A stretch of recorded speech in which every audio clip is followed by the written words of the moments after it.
E a gente já volta falando de política, minha gente, porque a semana foi intensa em Brasília, com muitas negociações para desatar os nós da PEC que viabiliza o Bolsa Família. E foi também de novos sinais sobre como pode ser o novo governo de Lula. Para a gente entender, então, o que vem por aí na próxima semana, a gente conversa agora com o líder do PT na Câmara, o deputado Reginaldo Lopes. Deputado, muito obrigada por conversar com a gente. Uma boa noite para o senhor. Uma boa noite, eu que agradeço o convite. Deputado, a gente ouviu e tem conversado com o Marcelo Castro. Ele falou sobre a possibilidade, por exemplo, de mesclar a PEC da transição com a PEC do Tasso Gereissati, que é a PEC que amplia, né, o teto de gastos. Como é que o PT vê essa ideia, falando sobre PEC de transição, já para a gente já começar a entender esse processo todo em torno das negociações que envolvem essa PEC? Essa seria uma boa ideia, mesclar as duas PEC, a apresentada pelo governo eleito e a apresentada pelo Tasso Gereissati? Qual que é a sua avaliação? Olha, na minha avaliação, é necessário ter um espaço orçamentário na casa de 100 bi. Por quê?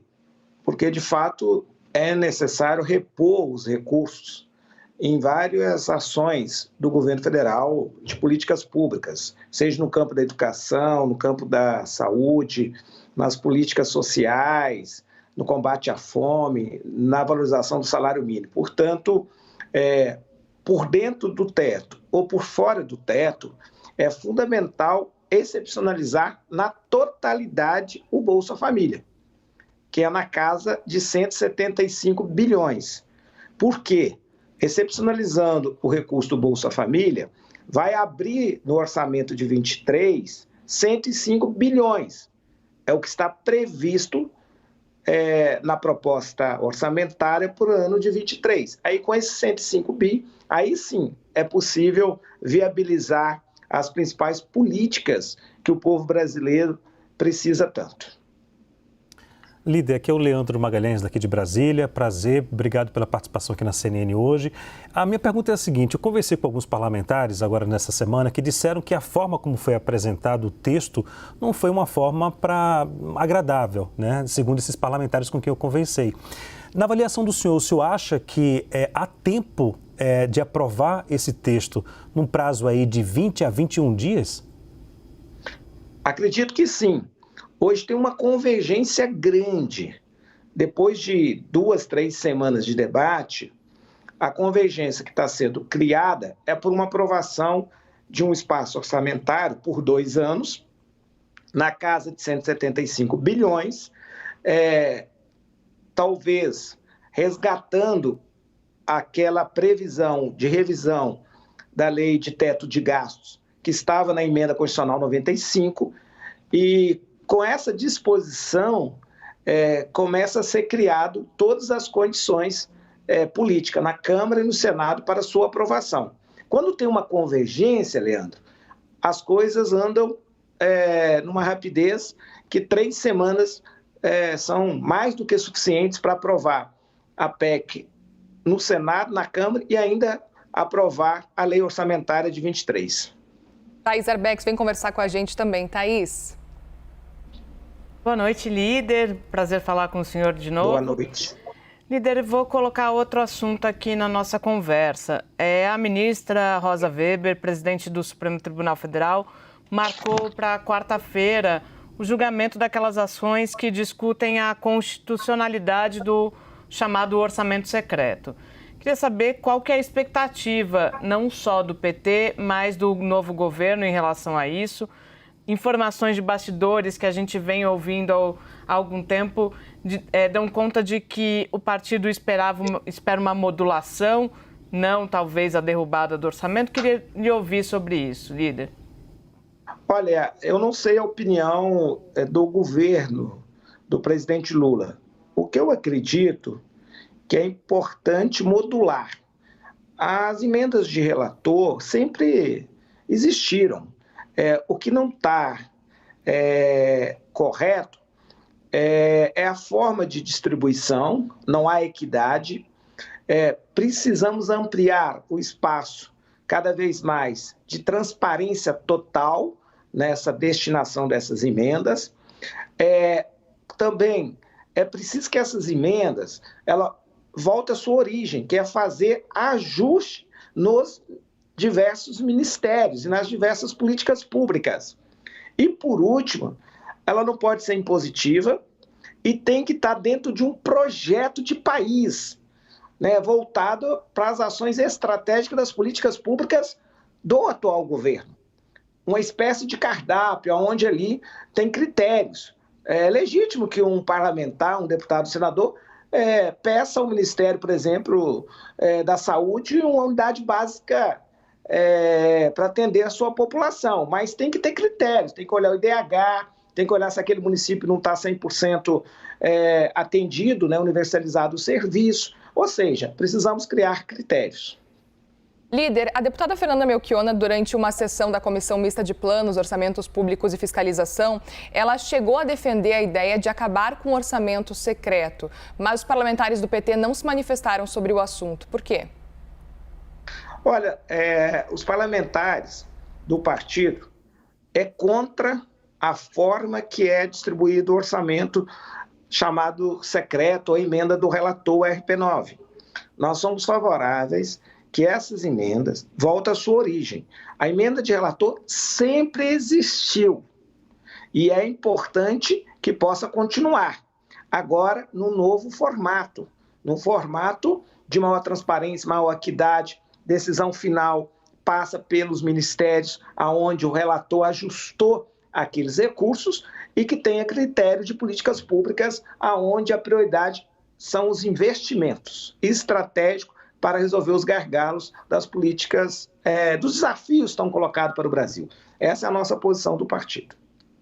Agora, deputado, uma das maiores críticas de não só economistas e também até de parlamentares é a de que essa medida, aí vale ressaltar aqui, é importante em relação ao amparo a essas famílias no país. Assim como houve o estouro do teto lá durante a pandemia, que era um momento em que precisava amparar essas pessoas, agora também é fundamental, as pessoas não podem ficar desamparadas. Mas há uma crítica pontual em relação a estourar o teto. Isso sinaliza mal para a economia, isso mostra um certo descontrole nas contas públicas. E muitos economistas falam, olha, o Congresso Nacional tem que ter um comprometimento em tentar mudar isso, tentar mudar essa regra. O senhor acha que o PT pode apresentar isso no cardápio, oferecendo aos parlamentares a garantia de que pode alterar e dar garantia de responsabilidade fiscal?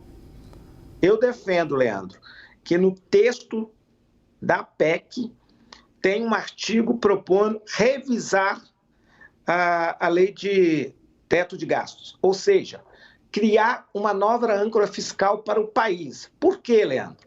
O governo Bolsonaro ele vai romper pela 6ª vez a lei do teto de gastos. Ele vai antecipar a aplicação das receitas extraordinárias, que está previsto na PEC do Bolsa Família, de 6,5%, ano base de 2021, que é na casa de 23 bilhões de reais, para esse ano de 2022. Por quê? Porque ele rompeu pela 6ª vez o teto de gasto. E olha que esse ano nós liberamos mais 41 bilhões, além da PEC dos precatórios. Portanto, esse instrumento, lei de teto de gastos, nosso partido votou contra a emenda 95 constitucional, posicionamos contra sempre, porque achamos que esse instrumento ele é ineficiente, porque, de fato, quando você tem um aumento da inflação e baixo crescimento econômico, as despesas obrigatórias elas vão ocupando espaço no orçamento das despesas discricionárias, dos custeios da máquina pública. Portanto, torna inviável. Mesmo no governo do Bolsonaro e do Paulo Guedes, que dizem que é defensor de uma regra fiscal, que são defensores da lei de teto de gastos, eles vão romper pela 6ª vez em 4 anos e mais de 850 bilhões. Líder, quero continuar no assunto da PEC. Agora a gente tem um caminho mais certo. Temos um texto apresentado, muito possivelmente o presidente da CCJ do Senado, senador Davi Alcolumbre, indique o relator dessa proposta nesse início de semana. E aí a gente começa uma discussão legislativa de fato. Tudo que a gente tem ouvido é que o Congresso será protagonista também na discussão dessa PEC. E muito provavelmente vai fazer alguns ajustes nela. Falo especificamente em relação ao prazo, não deixar os 4 anos inicialmente propostos e talvez reduzir de 2 ou até para 1. Quais são as condições que o senhor enxerga hoje? Nos bastidores, algumas pessoas já admitem que pode ser 2. O senhor acredita que, para passar essa PEC, o PT, o governo eleito, toparia deixar o Bolsa Família fora do teto apenas 1 ano? Thaís, quem defender tirar o Bolsa Família por 1 ano estará cometendo a maior irresponsabilidade fiscal e social da história do país. Porque a economia precisa de uma palavra-chave, previsibilidade. Se isto ocorrer, no dia 31 de abril, 4 meses, ao iniciar o governo do presidente Lula, ele estará mandando para Congresso Nacional a Lei de Diretriz Orçamentária e estará afirmando que ele precisa novamente de romper as leis fiscais do país. Nenhuma economia séria suporta. Isso vai afastar cada vez mais a capacidade de atrair investimentos externos e internos para a economia brasileira. Portanto, defender de 2 a 4 anos é dar sustentabilidade à atual regra fiscal.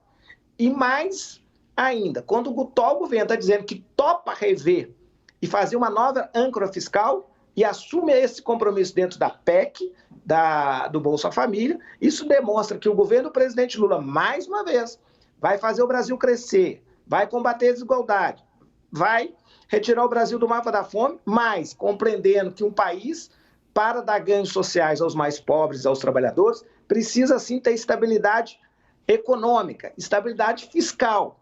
E para ter essa estabilidade, precisa ter sustentabilidade à sua nova regra fiscal. Portanto, é impossível. Quem defender 1 ano está fazendo um desserviço à economia brasileira. Líder, falando ainda em negociações, essa semana o PT confirmou apoio à reeleição de Arthur Lira à presidência da Câmara dos Deputados. A gente já falou muito aqui essa semana, mas eu gostaria que o senhor relembrasse também quais são os motivos por trás desse apoio do PT a Arthur Lira. Nós estamos fazendo ali uma aliança política, programática com o presidente Arthur Lira, a partir do compromisso de buscar dar estabilidade política ao nosso país. O presidente Arthur Lira foi o primeiro chefe de poder que reconheceu a legitimidade da vitória do presidente Lula. E, a partir daí, ele se mostrou extremamente colaborativo para garantir a democracia e, mais do que isso, para garantir as condições de governabilidade e se propôs ajudar a construir uma base de governo sólida para fazer a reconstrução, a travessia e ter uma agenda de futuro com o país. Porque o presidente Lula terá que dividir o seu governo em 2 momentos. O momento que ele vai reconstruir o país, que ele vai acabar com a fome novamente, vai gerar empregos, mas o segundo momento que ele vai fazer mudanças estruturantes e também mudanças que sinalizam uma economia mais moderna, 4.0, digital, tecnológica, com travessia ambiental. Né? Nesse sentido, eu acredito que é um acerto do nosso partido ter clareza e dar estabilidade política ao país e governabilidade ao presidente Lula. Líder, novamente o Leandro aqui de Brasília. Um dos pontos questionados é o fato de a tentativa de questionar, né, se os parlamentares, sobretudo o PT, vai apresentar uma agenda de cortes, uma agenda que mostre, que sinalize cortes ou até remanejamento de recursos distribuídos pela União, né, otimizar esse recurso. O senhor acredita que isso pode acontecer, já que o senhor falou agora em mudanças estruturantes? Acredito. O grande legado e o maior legado do presidente Lula será, na minha opinião, a reforma tributária.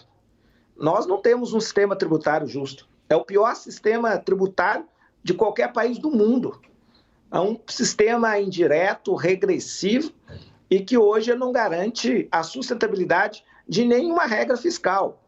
E um país que está discutindo se deve transferir 175 bilhões para os mais pobres, mas é um país que transfere, sem nenhuma crítica, mais de 500 bilhões para os mais ricos em renúncia fiscal. e, ao mesmo tempo, se compromete com quase 2 trilhões de pagamento e serviço da dívida. Portanto, tem que ter um sistema tributário novo, direto, progressivo, simplificado para melhorar a vida dos empreendedores no país, dos empresários, dos trabalhadores.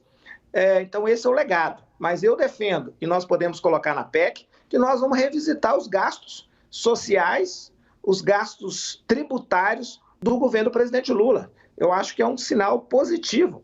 Eu volto a repetir, eu defendo estabilidade econômica.